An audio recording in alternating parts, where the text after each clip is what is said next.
Napasinghap pa si Clara nang hapitin siya nito papalapit. Dumako ang dalawang kamay nito sa likod ng swimsuit niya. Walang hook. Madaling matanggal sana kung di mo binuhol ng todo. Nakingiti na namang sabi ng binata habang hawak ang buhol ng pangitaas niya. Buwaba naman ang isang kamay nito sa gitna niya. Wala masyado natatakpan ng tela. Hindi mo dapat isinusuot to kapag may ibang tao, maliban sa akin. Inilagay pa nito sa gilid ng swimsuit ang isang kamay nito. Napakislot siya na maramdaman iyon. Pinaglakbay ng binata ang mga mata niya. Sa kasiya hinapit ng mabuti. Napalunok siya. Nakadikit na kasi ng tuluyan ang katawan niya sa katawan nito. Napaigdad pa siya na maramdaman sa gitna ng mga hita niya. Adrian? Halos ayaw pang lumabas ng boses niya. Di rin naman niya inaalis ang tingin sa mga mata ng binata. Ayusin natin ang pagkakabuhol ng pang-itaas mo. Pero tanggalin muna natin. Bumalik sa likod niya ang dalawang kamay ni Adrian. Pilit pa niyang inaabot ang kamay nitong may hawak noon. Shhh! Busy pa sila masyado roon. Iniwas ito ang kamay at saka nilagay sa leg nito at ibinuhol. Di na siya nakapagreklamo pa ng dalawang kamay na nito ang tumatakip sa pang-itaas niya. Napapikit siya sa ginagawa ng binata. Kusa nang yumakap ang mga kamay niya sa bewang ng binata. Nagulat na lang siya nang pamailalim ito sa tubig para sakupin siya. Di nagtagal si Adrian sa ilalim ng tubig. Pumaibabaw agad ito para lang hawakan ang batok niya at hagkan siya sa mga labi. Biglang naglahong parang bula ang mga agam-agam at katanungan niya kanina. Mainit at tinugunan niya rin ang ginagawa ng binata. I am so hard now but we need to stop. Baka nga may makakita sa atin. Hinihingal na bulong pa ni Adrian sa kanya. Lumapit ulit ang mga labi nito sa mga labi niya at binigyan siya ng isang makapugtong hiningang hagkan. Nang bitawan na nito ang labi niya, kinuha nitong swimsuit niya na nasa leg nito at ito na nagsuot nun sa kanya. Nanatiling magkahinang ang mga mata nila habang isinusuot iyon sa kanya. Magkahawak ng mga kamay na umahon sila sa tubig. Wear this. Ibinigay ni Adrian sa kanya ang polo nitong pinulot sa buhangin. Sinuot nito ulit ang shorts at wala nang suot pantaas dahil siya na ang may suot nun. Ito na rin ang nagdala ng mascot costume niya. Kinuha niyang costume para sa ulo para hindi ito mahirapang magbitbit ng mga iyon. Nakita nilang busy pa nga rin ang lahat sa video shoot para sa commercial, kaya't walang nakapansin sa kanila. Go to your room at magpahinga ka na. Bumulong pa si Adrian sa kanya bago ito inilagay ang costume sa mesa. Kinuha na rin ito ang parte ng costume na hawak niya. Nakangiting tumalima naman si Clara. Patakbong tinungo niya ang kuwebang pinagbihisan kanina. Tinanggal niya ang polo ng binata at sinuot ng damit na iniwan doon. Pagkabihis, lumabas siya para ibigay kay Adrian ang polo nito. Siyempre, ayaw niyang pagpiyasan iba ang katawan ng mahal niya. Mahal niya? Oo, hindi na siya naiyang aminin sa sarili ng paulit-ulit iyon. Gusto pa nga niya ipagsigawan sa lahat ang nararamdaman niya sa binata. Adrian, isuot mo na to. Mahinang sabi niya rito na makalapit. Napatingin to sa kanya at nakangiting kinuhang iniaabot niya. Thanks, hon. Hon as in honey? Kahit may nang pagkakasabi nun, dinig na dinig niya ang huling salita nito. Lumuwang ang tinig Clara at kulang na nga lang hagkan niya ito sa harap ng lahat. Hindi niya inaalis sa mga mata kay Adrian habang isinusuot nito ulit ang polo. Go to your room, Claire. Magpahinga ka. Tatawagin na lang kita if I need your assistance, okay? Tumango siya nang di naaalis ang ngiti. Di na siya nakapagpaalam pa rito dahil kinausap na agad to na isa sa mga staff. Ayaw niya sanang umalis muna pero nakita niyang in-insist ni Adrian na bumalik na siya ng kwarto. Natatakot yata ang binata na kung ano na naman ang pigagawa sa kanya ng iba ron. Masayang-masaya ang pakiramdam niya nang pabalik na siya sa kwarto niya. Nararamdaman niyang malapit na niyang makuha ang buo ang puso ni Adrian. Kapag handa na itong ipakilala siya sa lahat bilang espesyal na babae para dito. Ibig sabihin nun siya na ang tinitibok ng puso nito. Nagising siya sa tunog ng phone. Kinapa niya ang phone sa tabi niya na nakapikit pa rin. Hello? Inaantok na sagot niya. Hindi malang niya tinignan kung sinong tumatawag. Did I wake you? Automatikong napadilat ang mga mata niya nang marinig ang boses ni Adrian. Tinignan niya ang oras, mag-aalas 6 na pala ng gabi. Hindi, kanina pa ako gising. Pumikit-pikit lang ako saglit. May ipapagawa ka ba? Hindi maikakailang excitement sa boses niya. Yup. Agad bumangon siya at sinuklay-suklay ng kamay ang buhok. Ano ipapagawa mo? Mag-ready ka na at mag-dinner na tayo. Ilang minutes bang kailangan mo bago kita katukin sa kwarto mo? 10 minutes. Pwede lang wag mo akong sunduin. Dito, hindi ba't dito lang din naman ang dinner natin? Bababa na lang ako at pupunta diretso sa dining room. Yeah, mamayang 7 ang dinner nila. Hindi naman tayo dito kakain. Inaaya ba siyang mag-dinner date ulit ni Adrian? And Claire, just wear any comfortable clothes. Wala namang malapit na restaurant dito. Dugtong nito bago pa siya makapagsalita. Saan tayo kakain? Basta, pupuntahan na kita dyan after 15 minutes. Agad nang binaba nito ang phone. Mabilis tumayo siya at pumunta ng banyo para maghilamos at mag-toothbrush. Isang simpleng blouse na puti at shorts na hanggang tuhod lang ang pinili niya. Pagkabihis, sinuklay lang niyang buhok at hiniyaang nakalugay lamang iyon. Alam niyong gusto ni Adrian kapag hindi niya tinatali ang buhok niya. Nakulot. Nag-lipstick siya ng konti at naglagay ng pulbo sa mukha. Inayos niya ang salamin sa mata bago bumalik ng upo sa kama. Maya-may narinig na nga niya ang mahihinang katok sa pinto. Excited pang tumayo siya para pagbuksan ang binata. Ang nakangiting mukha ni Adrian ang nabungaran niya. Naka-shirt ito at puti at shorts din. Ang gwapo talaga nito kahit sa simpleng suot na yon. Hindi rin talaga patatalo ang itsura nito sa mga models. Hinawakan ni Adrian ang kamay niya at hinila na siya palabas ng kwarto. I'm starving. Isinara niya pa muna ang pinto at akay na rin sa binata pababa. Napatitig pa siya na magkasalikop nilang mga kamay. Hindi ba ito takot na may makakakita sa kanilang magkaka-holding hands? Kung ganun, handa na ba itong ipaalam sa lahat kung anong meron sila? Napangiti na siya sa isiping iyon. Hindi niya alam kung matatawag na malas or swerte na wala silang nakasalubong ni isa man sa mga kasama nila. Sumakay sila sa isang kotse na sa tingin niya ay nirenta ni Adrian. Hindi na siya nagtanong kung saan ang kakain sila hanggang sa paandalinan tong sasakyan. Diretso lang din naman ang takbo ng kotse. Tumingin to sa pinakadulo ng resort. Malayong malayo na sila sa villa. Nagtataka man, bumaba na rin siya nang pagbuksan siya nito ng pinto. We will eat here. Nagpaluto ako. Kanina na makakain natin. Nakangiting sabi ni Adrian sa kakinong isang basket sa likod ng sasakyan. Oh, para magpipiknik sila ng gabi. How sweet naman. Ang ilaw ng sasakyan ang nagsisilbing liwanag nila sa madilim na bahaging iyon ng resort.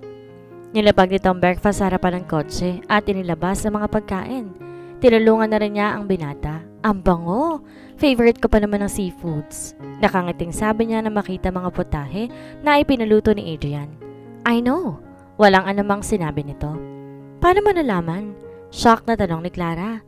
Of course, lahat ng mga espesyal na tao para sa akin. Malalaman ko kung ano mga dapat kong malaman. Oh my! Gago nila kayang opisyal ang relasyon nila. Kaya pa-dinner ganito si Adrian? Mahal na kaya siya nitong talaga. Gustong gusto niya nang itanong iyon pero syempre hindi mo na siya papadala sa excitement. Hahayaan niyang itong magbukas ang topic na iyon sa kanya. Kinuha nitong basket nang mailagay ng lahat sa hood ng sasakyan at nilagay iyon sa baba. Pagkatapos lumapit ito sa kanya. Biglang hinawakan ito ang magkabilang tagiliran niya. Adrian, akala ko ba gutom na gutom ka? Bakit? Anong nagugulumihan ng tanong niya? Relax, kakain lang talaga tayo ng pagkain at hindi tayo magkakainan. Pilyong bulong pa nito sa kanya. Namumulaman ang mukha sa sinabi ay mahinang tinampal pa rin niya ang braso ng binata. Tumawa lang ito ng mahina sa ginawa niya. Adrian! Napasigaw pa siya nang biglang umangat ang katawan niya. Pinaupo lang siya nito sa hood ng kotse. Pagkaupo niya roon, umupo rin ito sa kabilang side. Kumuha ng paper plate at nilagyan ng mga pagkain saka ibinigay sa kanya. Kumuha na rin ito na makakain ito. Sinimulan na rin niya ang pagkain. Hindi ka ba hahanapin doon? Na nagpaalam na ako hindi ako makakasabay sa kanila. Kibit balikat lamang, nasagot nito habang kumakain. Bakit pumayag ka maging mascot kanina? Hindi ka nila empleyado so they don't have the right to give you orders. Kinausap ko na sila kanina. They won't bother you anymore. So if may nag-uutos sa'yo ulit, sabihan mo ko. Bigla, sumeryosong mukha ng binata na parang may bahid pa ng inis. Ano lang palang gagawin ko dito? Nothing? Ha? Dinala kita dito to unwind, Claire. Hindi ka magtatrabaho but you are paid. Just think of it as a paid vacation. Besides, gusto kong kasama ka. Tinitigan pa siya nito sa mga mata na sabihin iyon. Napahawak siya sa dibdib. Pakiramdam niya, sasabog iyon sa sobrang saya. Biglang inilapit itong mukha sa kanya at saka siya hinawakan sa batok. Di na siya nakapagsalita nung hagkan siya nito. Nalalasahan pa niyang pagkain sa bibig ni Adrian. Di naman nagtagal ang ginawa nitong paghagkan sa kanya. Adrian? Sambit niya ng bitawan nitong bibig niya. Yeah, mahal mo na ba ako? Yun ang tanong na gusto niyang itanong pero ayaw lumabas sa bibig niya. Natatakot siyang marinig ang sagot. Alam niya pinapahalaga na siya nito. Daman niyang importante siya sa binata dahil hindi kasing ganda ng mga modelo at yun ang kinatatakot niya. Kaya na ba siyang ipagmalaki nito at ipakita sa lahat ng hindi ito maiilang dahil isa lang siyang simple at ordinaryong babae? What is it, Claire? Tanong nito nung hindi pa rin siya umiimig. Ipapaalam mo na ba na ako, si Mysterious Woman? Yon ang lumabas sa bibig niya. Sa tingin niya ang tanong na iyon katumbas na rin ng tanong na kung aaminin na ba nito sa lahat ang ugnayan niya sa buhay nito. Yes, of course. Para matigil na rin ang dating segment natin. Gusto mo ba talaga akong patuloy na makikipag-date sa kung sino-sinong nag-claim na sila si Mysterious Woman? Nabuhayan si Clara ng loob. Our next week's edition, pictures mo nang ilalagay natin sa magazine. You will be wearing the same gown and pink rubber shoes. You will also wear the mask. Talaga? Namimilog ang mga matang tanong niya. Clara, ito na talaga ang pinakahihintay mong moment. Ipapakilala ka na ni Adrian sa madla. Ba't biglang nag-iba ang tono ng boses ng binata? Nagtatanong ang mukha niyang naghihintay ng idudugtong nito. No one will know your identity. We will not remove the mask. We will just let them know na nakilala na nga kita ng personal. But we will tell the people that we won't disclose your identity because you want it hidden. Okay lang naman na malaman nila, Adrian. Maaga pang sabi niya. I know but it's not okay for me. Ayokong papapiestahan ka ng mga tao. You will lose your privacy kapag pinaalam natin. Magkakaroon ka na ng paparazzi. Lahat ng galaw mo babantay na ng lahat. I don't want you to go through all of that. I don't want to take your peace of mind. Hinawakan pa nito ang pisngi niya at hinawakan ang hintuturo nito habang nagpapaliwanag. Nalamlam na napatitigran siya sa binata at napahawak sa kamay nitong nasa pisngi niya. Thank you for protecting me again, Adrian. Emosyonal na sabi pa niya. Hagkan sa noong sinagot ito sa kanya. Pagkatapos silang kumain, hindi muna sila bumalik sa villa. Iniligpit nila ang mga pinagkainan nila at magkayakap na nahiga sa hood ng sasakyan habang nakatingala sa langit. Nakaunan siya sa braso nito habang nakayakap sa bewang nito. Bumaling to sa kanya at saka hinagkan sa buhok. Tumingala siya dito at hinagkan naman nito ang mga mata niya kaya napapikit siya. Buwaba ang ginagawa ni Adrian sa ilong niya hanggang tumigil sa mga labi niya. Kusa nang dumakong isang kamay niya sa batok ng binata nang dumain na ang paglapat ng mga labi nito. Sumakit talagang puson ko kanina dahil di malang nakascore si Manoy. Paanas na sabi pa ni Adrian. Napatawa siya ng marahan kahit tinahagan pa rin siya ng binata. Sleep in my room tonight. Dampi na lang mahagkan nito habang nakatitig sa mga mata niya. Okay. Walang alinlang ang sagot ni Clara at siya na ang kusang humila sa batok ni Adrian para bigyan to ng maalab na hagkan. Pagka-uwi nga'y hawak-hawak na naman ni Adrian ang kamay niya habang papunta sila sa kwarto nito. Pagkasara ng pinto, agad na siya nitong dinikit sa dingding habang mabilis na tinatanggal ang mga suot niya. Natuto na rin siyang maging pangahas kaya't siya na rin ang tanggal sa suot nito. Alam niya, isusuko na naman niya ang sarili ng gabing iyon sa binata. Buong puso niyang ibibigay ang sarili ng paulit-ulit sa lalaking minamahal na walang pag-aalinlangan. Sa kabilang banda, lagi siyang isinasama ni Adrian sa mga photoshoots at videoshoot ng commercial para sa brandy ng The Finest Corporation. Masaya siya dahil masyado itong sweet sa kanya. Alam niya marami ang nagtataka sa closest sila ni Adrian pero walang ni isa man ang nagbibigay ng mali siya. Walang sino man kasi ang mag-iisip na may something sa kanila ni Adrian dahil ang layo naman ang agot niya sa binata. Wala rin siya sa kalingkingan ng mga modelong napapalibot dito. Hindi niya nakikitang nakikipagharutan ito sa kung sino-sino mula na nagkaigihan silang dalawa. Gusto niyang maniwala na nahuhulog na rin ang loob nito sa kanya. Ang hinihintay niya na lang talaga ang pagiging opisyal ng relasyon nila. Nagtatawanan pa sila ni Adrian ang papasok ng bahay ng mga ito. Kagagaling lang nila sa isang pictorial para sa calendar ng brandy ng The Finest. Isa ito sa mga photographers ng photoshoot. Pareho pa silang natigilan na makitang naghihintay sa sala si Mrs. De Luca at si Giancarlo. Akala niya wala si Giancarlo sa bahay dahil yun ang hapon. Good afternoon po. Agad na bati niya sa dalawa na yumuko pa ng bahagya. Ngumiti naman si Mrs. De Luca. Nakita niyang parang di siya narinig ni Giancarlo dahil malalim ang iniisip nito. Mukhang worried ang mukha nitong nakatuto kay Adrian. How was the photo shoot? Si Mrs. De Luca ulit. It was great, La. Nagustuhan ng client natin ang sinend ko raw na pictures. Nakangiting sagot ni Adrian, lumapit sa matanda para hagkan ito sa pisngi. That's good. Maikling sagot ng matanda. Wala pa rin kaimik-imik si Giancarlo. Hindi niya alam kung aakit na ba siya. Sa kwarto niya o mananatili roon. Nakita niyang mataman siyang tinitingnan ni Mrs. De Luca. May kakaiba sa klase ng pagtitig nito sa kanya. Gusto ko kayo makausap. Ni Giancarlo. This is a family matter. Doon tayo sa library. Sa seryoso ng mukha ni Mrs. De Luca. Nagtaka may wala na siyang narinig na salita mula kay Adrian. Tinulungan nitong tumayo ang lola nito. Tumayo na rin si Giancarlo at lumapit sa matanda. Aakit na po ako sa kwarto ko. At tubiling sabi ni Clara na mapatingin sa kanya ang tatlo bago pumunta ng library. Okay, Iha. Kung hindi pa kayo kumain, pumunta ka lang ng kusina at magpaluto ng kung anong gusto mong kainin.